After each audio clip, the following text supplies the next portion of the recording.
Hey, what's up everybody? Welcome back. Brandon again, and today we're going to talk about equipment. Now, you've probably been watching my channel long enough where I'm going to go ahead and let you insert your own sexual innuendo right in there. And speaking of inserting your own, that within itself is a sexual innuendo. So 15 seconds in, we're already too deep.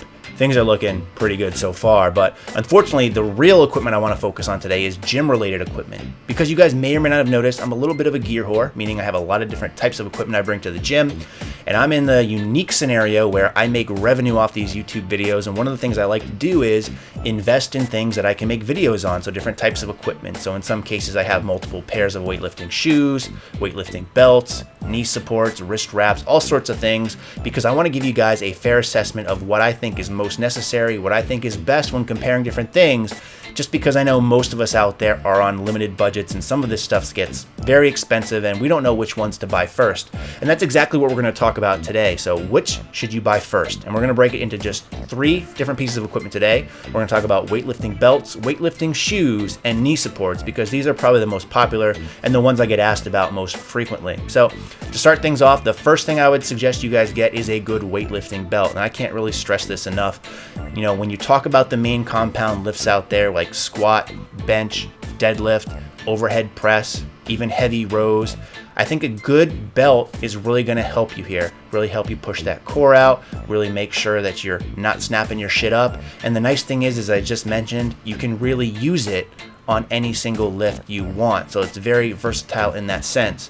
Now, typically a good weightlifting belt is going to run you anywhere between $75 to $100. I personally prefer Inzer belts. However, I know many of you overseas don't want to pay the shipping, because in some cases the shipping is actually more expensive than the belt itself and it takes several weeks. So there are, fortunately from what I've heard from many of you, other variations out there, but I prefer a 10 to 13 millimeter powerlifting belt with a lever.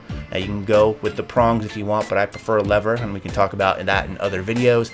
But I really think a belt is the first thing you guys should really invest in.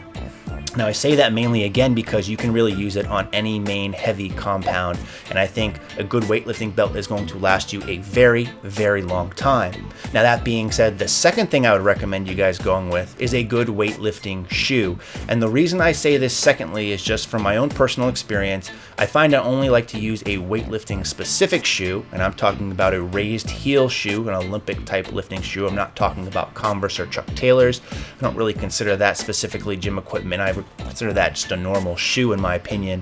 But I consider this important secondly, only because for me, I only wear it for squats. Now I know some people out there like to wear it for deadlifts, some people like to wear it for bench as well, but me personally speaking, I only wear it for squats currently. So that being the case, I don't see a big reason of spending a lot of money on something that I only use really once or twice a week at tops, where I use my belt almost every single workout that I do.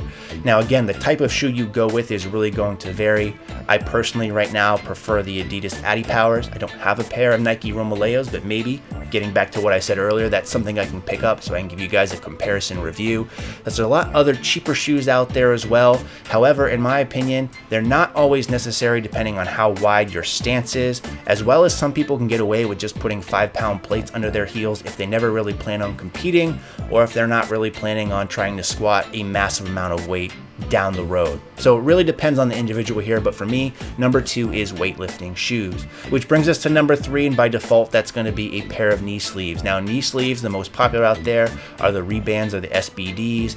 They will run you anywhere from about $75 to $90 plus shipping in some cases, so they are fairly expensive, but I don't feel they really add a ton. Now they're there really for knee warmth and support. Some people compare them to a light wrap, which I don't necessarily agree with, but up until recently I never really had needed knee sleeves, and I just got them more as a precautionary thing because of the high volume of squats I was doing and the high frequency, that I figured that it would be a good investment. Just as I'm getting old, I'm taller, things starting to break down, that they'd be a good investment. And I definitely think that they are, but for most people getting into lifting, I don't necessarily think they're as important as a good belt or a good pair of shoes can be. So when you ask me, those are the 3 things that I suggest getting into initially for gym equipment. In that order is a good weightlifting belt, a good pair of shoes, and then finally some knee sleeves if you so wish. So those are my 3 things. Let me know what you think out of those 3. If I'm right, am I wrong? Tell me the reasons why in the comment section below. Share your feels with me. We'll go on a field trip. In the meantime, as always, thanks for watching and stay big.